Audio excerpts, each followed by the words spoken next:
Hello, everyone. Welcome to Transform Now. I'm Brad Hairston, And I'm Michael Marchuk. and this is the weekly Pulse Check, taking a look at automation and AI news. So let's dig right in. Michael, first article here is from Fortune, and it is titled 200 Top CEOs Reveal How AI is Already Transforming Their Sectors at the Yale Summit.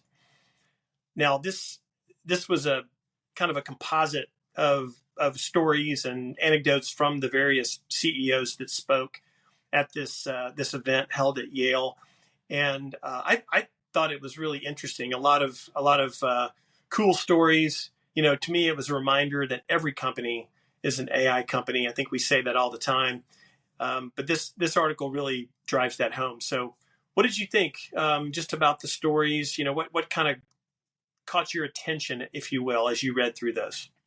Well, I guess my biggest takeaway was that these organizations are really embracing it in ways that will help drive their business forward, both from a profitability standpoint, but also from a customer success and customer servicing perspective. How can we serve our customers better with what we're doing? How can we become more efficient overall? What aren't we seeing because we're not necessarily looking at all the data, but AI can? So Yeah. it was interesting to see that. And it's across all industries. You had airlines in there. You had a grocery store, Chipotle, my favorite. So talking about things that they're implementing right now that are actually starting to show real business benefits. So this is beyond the, hey, we should try AI to do something interesting, to actually know that we're actually building a business case around this technology. Yeah. And again, AI is a very broad technology, but it's interesting to see how they're looking at this and saying, how can we leverage this differently and actually get some real business value out of it? So I thought it was amazing to see the various stories from this article, because I thought, my goodness, this is not just, technology companies, but as you said before, every company is an AI company now. These are, you got grocery stores and restaurant chains that are leveraging this in very positive ways. Right. It was quite inspirational. I thought there was definitely a theme, I think, across the stories around customer service and improving interactions with customers. You saw that in a lot of them. You also, I think, saw the emphasis of going, thinking of AI in a more of a horizontal way. And many people mentioned, they're looking at more domain specific, kind of industry specific solutions and large language models and the like. But the stories were great. One of my favorite, and I'm interested if you have a favorite, but one of my favorite was from the CEO of Liberty Media, which owns a significant stake in TripAdvisor. And he talked about a new partnership they have with OpenAI, where they're going through testing right now, but they're going to basically use AI to filter through TripAdvisor's over 1 billion user-generated reviews to create an AI-generated itinerary with suggested hotels and activities based on a customer stated interest and preferences. That sounds awesome to me. It does. Because I don't know about you, but I spend all my time before a vacation reading reviews and looking at things and, getting worried that if something is portrayed in an inconsistent way than reality. And so I think this is great. If AI can solve that for me, I'm all in.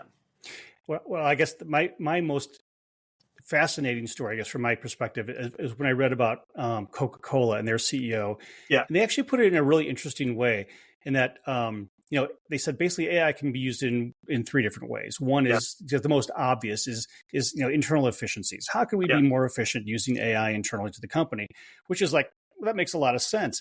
The second layer was slightly different.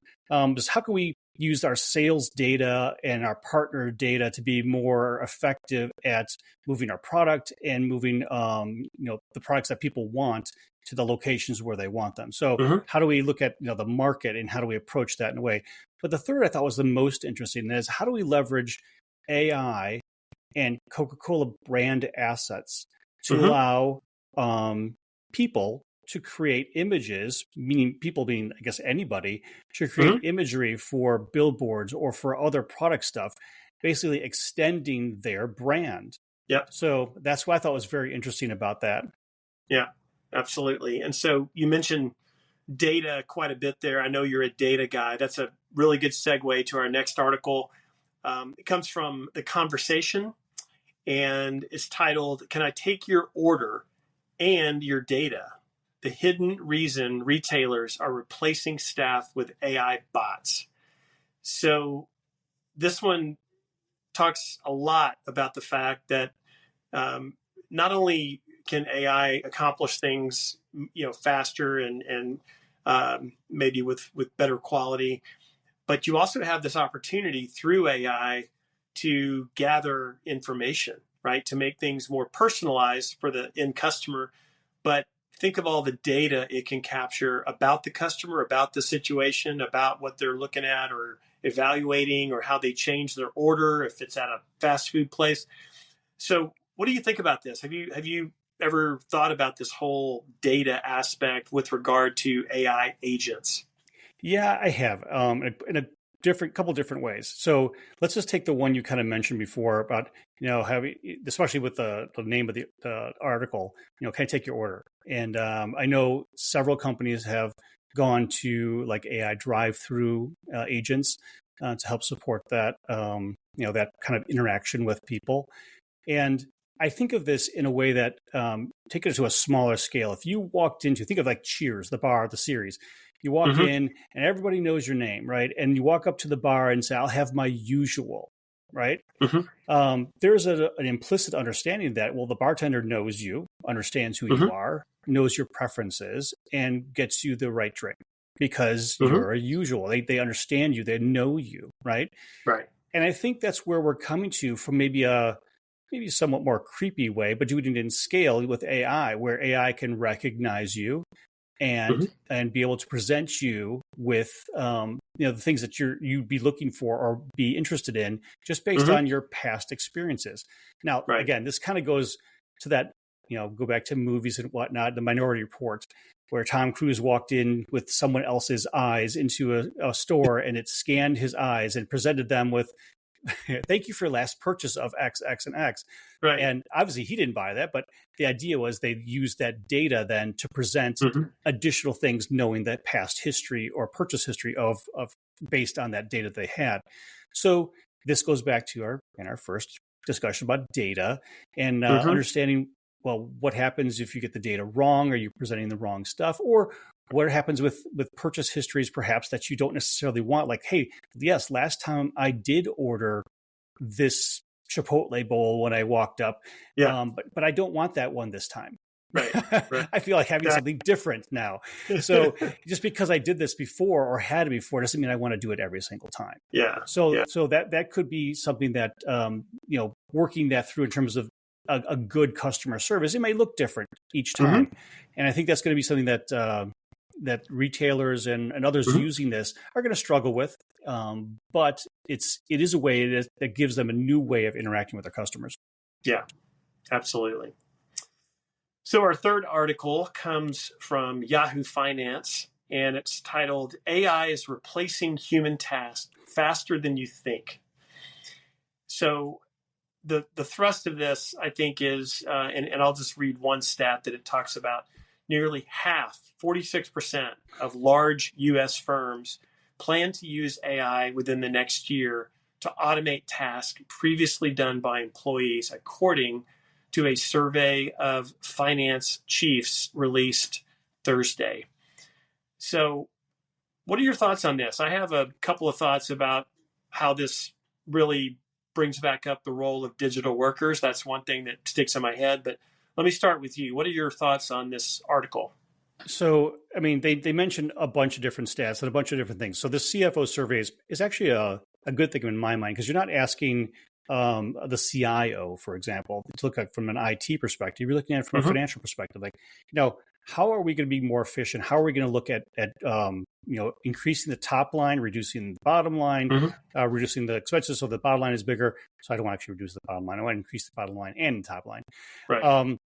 But how do you do that in a way that's effective and efficient for the organization?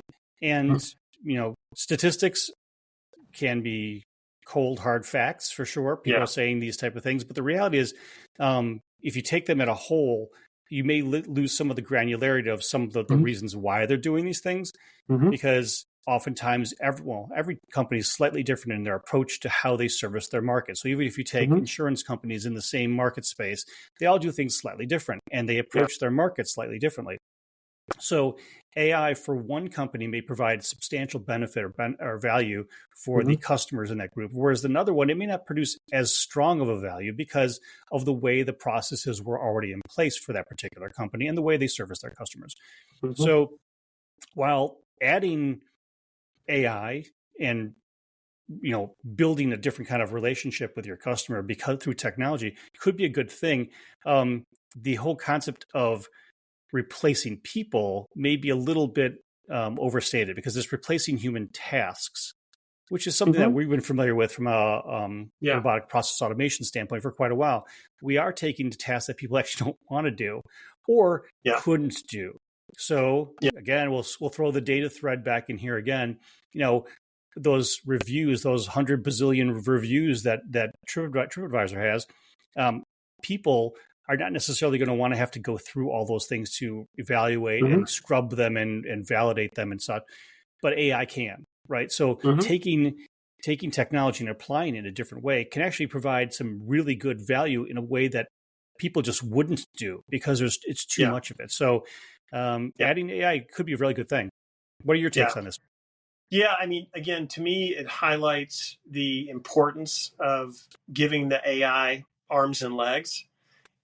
Most of these tasks that they're talking about that companies want to automate, they're not items that are done once or twice a month. They're done hundreds, if not thousands of times a month or a day even.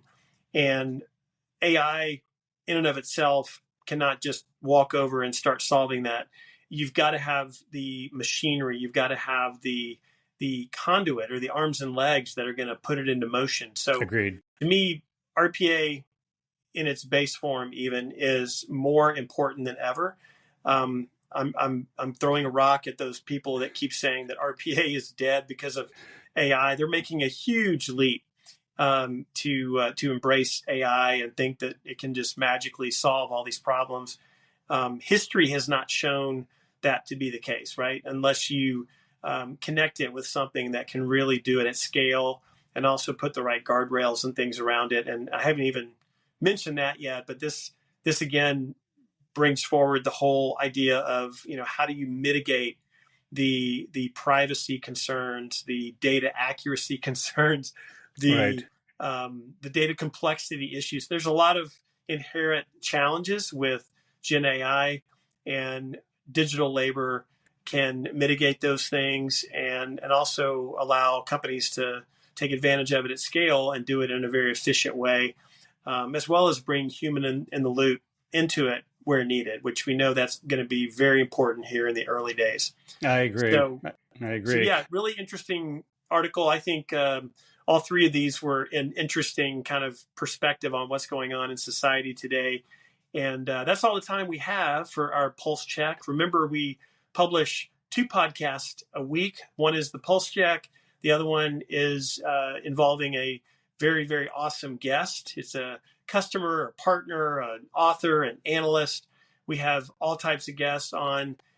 Check it out. I think you'll find it to be very much of interest as well. But thanks for being here, and bye for now.